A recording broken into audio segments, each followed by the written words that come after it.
En el episodio de hoy abordaremos algunos pensamientos sobre el monoteísmo, especialmente en relación con el cristianismo y el judaísmo desde la perspectiva del monoteísmo puro. Analizaremos las ideas del escritor Fridtjof Schuon, conocido por ser el portavoz preeminente de la filosofía perenne del siglo XX, y su impactante obra sobre esta filosofía. Acompáñenos mientras profundizamos en sus reflexiones y descubrimos los puntos clave de su análisis sobre cómo estas religiones han interpretado y posiblemente distorsionado la noción de monoteísmo. Comencemos. Fridtjof Schuon, portavoz preeminente de la filosofía perenne del siglo XX, ha escrito extensamente sobre el monoteísmo. Sus obras, aunque no siempre fáciles de entender, ofrecen recompensas considerables a quienes se esfuerzan en profundizar en sus conceptos. En su análisis, Schuon sostiene que el judaísmo estabilizó el monoteísmo, pero, de cierto modo, lo secuestró para un solo pueblo. El cristianismo, en contraste, universalizó la idea de un solo Dios, aunque a costa de alterar su mensaje fundamental. A medida que avancemos en el episodio, iremos desentrañando algunas de sus reflexiones más impactantes y profundizando en cómo sus ideas nos invitan a ver el monoteísmo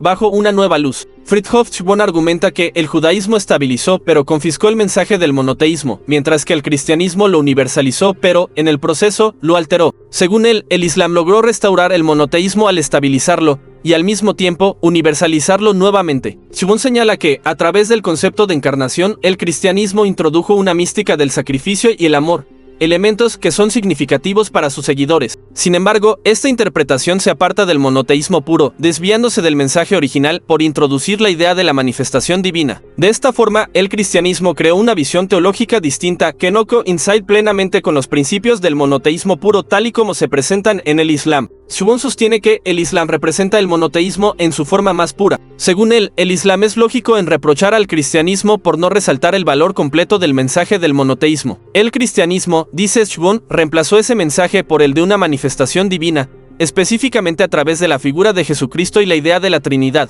Esta manifestación, si bien rica en espiritualidad y misticismo del sacrificio y el amor, se aparta del monoteísmo estricto al agregarle aspectos teológicos que complican la unicidad de Dios. Por otro lado, Schuon también critica al judaísmo por haber nacionalizado la profecía. En su opinión, los judíos han monopolizado la revelación divina considerándola exclusiva para Israel y han opuesto resistencia a cualquier otra profecía fuera de su contexto nacional, como es el caso de Muhammad en el Islam. Esta visión nacionalista del monoteísmo, sostiene Schuon, limita la universalidad de Dios, reduciéndolo a un Dios tribal en lugar del Dios universal de todos los pueblos. A través de su análisis, Schuon destaca los errores que, desde su perspectiva, tanto el cristianismo como el judaísmo han cometido en relación con el verdadero monoteísmo. En contraste, él ve al Islam como la restauración de esa pureza monoteísta, universalizando y estabilizando el mensaje original de que Dios es uno y pertenece a todos por igual. Fridtjof Schuon utiliza una interesante fórmula patrística para explicar la relación del cristianismo con el monoteísmo. Lo interior se hizo exterior para que lo exterior pudiera hacerse interior.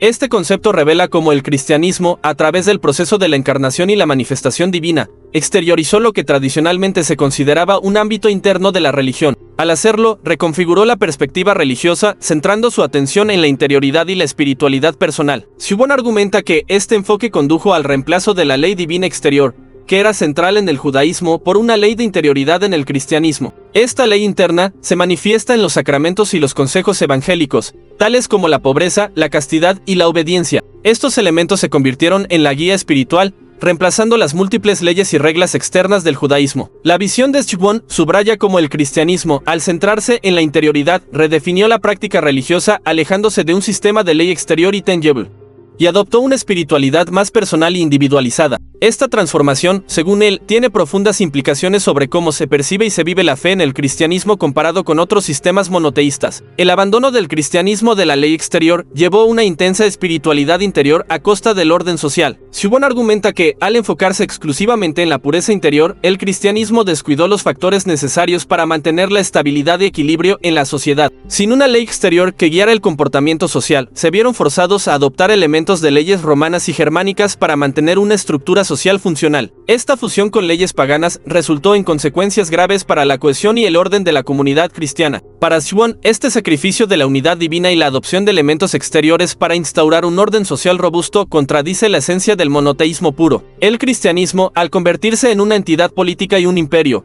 tuvo que establecer leyes y reglas que no se alineaban con el monoteísmo estricto. Así, lo que Schuon observa es una contradicción intrínseca, mientras el cristianismo emergía como una religión integral, que abarcaba todos los aspectos de la vida. Abandonaba los principios unificadores y la ley divina que habrían garantizado su cohesión social desde una perspectiva monoteísta pura. En resumen, según Schwann, el esfuerzo del cristianismo por mantener una sociedad ordenada llevó a compromisos que sacrificaron su unidad monoteísta, optando en su lugar por una mezcla de influencias exteriores que alejaban a la comunidad de la pureza y simplicidad del monoteísmo original. Schwann concluye que el Islam representa el monoteísmo en su forma más pura, enfatizando que Dios es uno y su mensaje es universal, no exclusivo de ningún pueblo en particular. En su crítica, Schwann sostiene que tanto el cristianismo como el judaísmo han distorsionado esta esencia del monoteísmo. El judaísmo al nacionalizar la profecía y el cristianismo al introducir la teofanía y la Trinidad, desviándose de la unidad divina absoluta. Desde la perspectiva del monoteísmo puro, el concepto principal es que Dios es único y sin divisiones, y cualquier desviación de esta premisa central es vista críticamente, ya que compromete la universalidad esencial del mensaje divino. En resumen, hemos explorado los puntos de vista sobre el monoteísmo de Fridtjof Schwann y sus críticas al judaísmo y cristianismo. Hemos analizado cómo, según Schwann, el judaísmo estabilizó pero nacionalizó el monoteísmo, el cristianismo lo universalizó pero alteró su mensaje, y como el Islam restauró lo que considera el monoteísmo puro. También hemos visto cómo Schwann critica la tendencia del cristianismo hacia una espiritualidad interior a expensas del orden social y cómo estas religiones interpretan de manera diferente el mensaje divino.